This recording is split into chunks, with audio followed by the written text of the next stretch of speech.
This is a video for that friend, that aunt or uncle, that person in your life that thinks they're now too busy to play video games. And the truth is, to a degree, they might be, but they're probably playing them on the wrong platforms and they're probably playing the wrong games.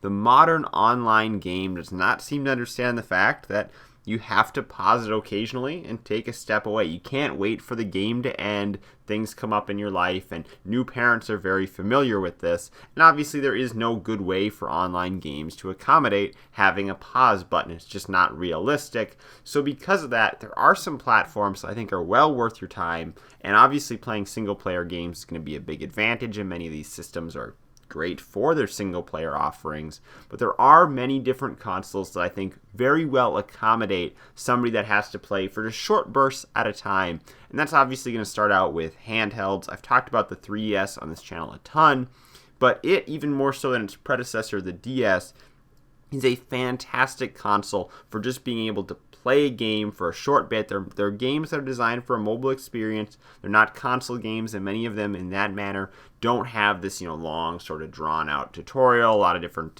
menus and things to learn. It's something that you can pick up, maybe play for a couple hours here or there, and then, maybe take a week or two off and play it a little bit here as well, or just play for 10-minute bits at a time. The 3DS is absolutely great for that, but most of all, the ability to just simply fold the console closed and put it to sleep is honestly such an underrated feature that no other system on this list will be able to replicate. Just folding that console closed, knowing that your game is kind of in a suspended state, is fantastic. The battery life on these things is out of this world. So even if you, again, don't play it for like a month straight, you can probably turn it on and find that it still has a charge. I know this is kind of a joke with the 3DS and the DS line of consoles, that the batteries are just that good that they can just sit and not dry up, but that's the way they are, and it's absolutely fantastic to see.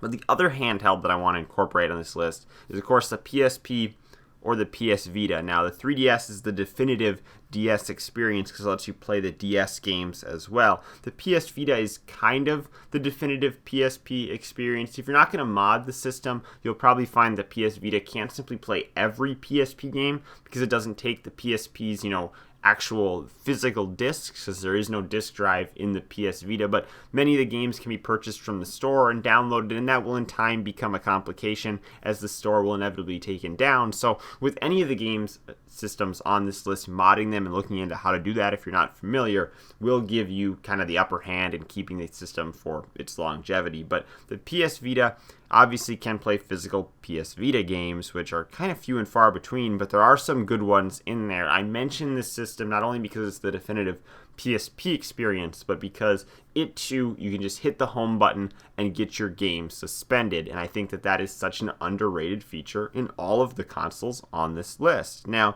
the PS Vita, again, its library, a little bit thin, can play a lot of PSP games, but the actual PSP itself lacks this sort of home menu suspension type activity that I think makes the Vita be a little bit better, at least as far as the Vita games go. The PSP, when you hit the home button, it takes you home and it closes your game. And in that way, it seems like the PSP is not quite as geared towards that quick pick up and play sense. But then when you consider the actual games on the PSP, I think that's the big selling point. I mean, many of these games really are optimized for playing for, 10-minute bits a time. Now, Metal Gear Peace Walker, a game that maybe you got to put a little bit more time into, 15-20 minutes at a sitting, but many of these games you can enjoy in 10 minutes. You can put it down, and like I said, the DS, these controls are simple and relatively easy to understand for many of the games, and something that you can come back to after a week or two away. And I think that the PSP and the DS's era in the mid 2000s was really when these sort of handheld experiences weren't trying to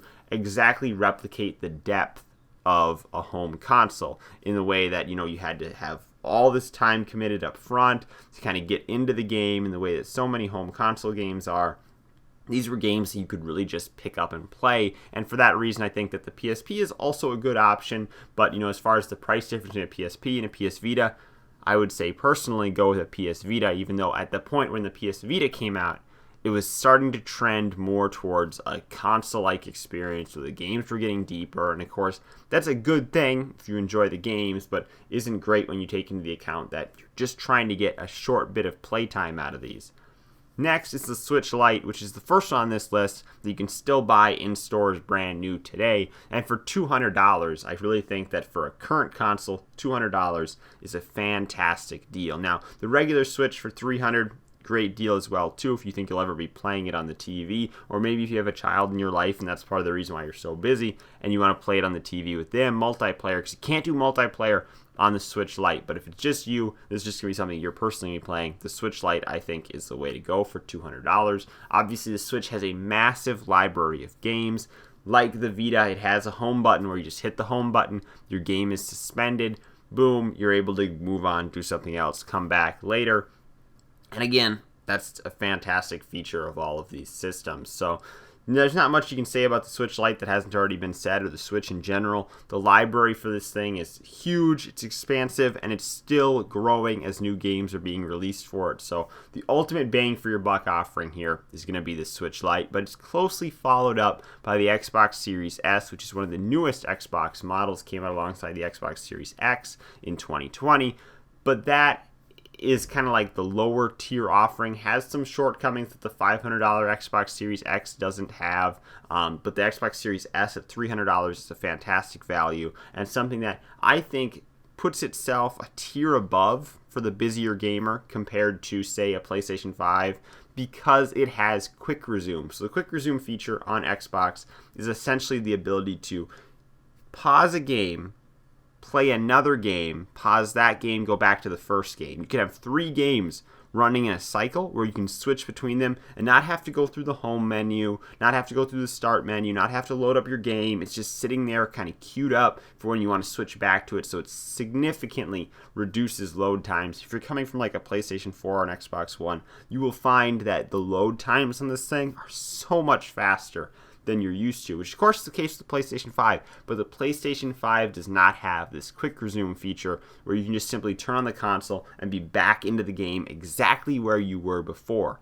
If you're on the PlayStation 5, for most games, you're going to have to go through and load the entire game, see the developer logos, see the start screen, or you got to press start, load your file, and so forth for these single-player games. And you don't have to do that on the Xbox Series S. Now, not every single game supports quick resume. It's kind of a balancing act on which games actually can take advantage of that feature, so it's not something you'll see on every single game on the Xbox Series S, but regardless, for the price, for the quality of the system you're getting, and the fact that this is an actually relatively accessible system to be able to find on store shelves today, whereas the PlayStation 5, say, still isn't, makes this be a reasonable pick. But if I am to, kind of draw a broader picture here, if you want to pick out a console that I think accommodates what you want as a busy gamer, for me, my recommendation would be the 3DS. I think that just has such a great library. It's kind of ran its course.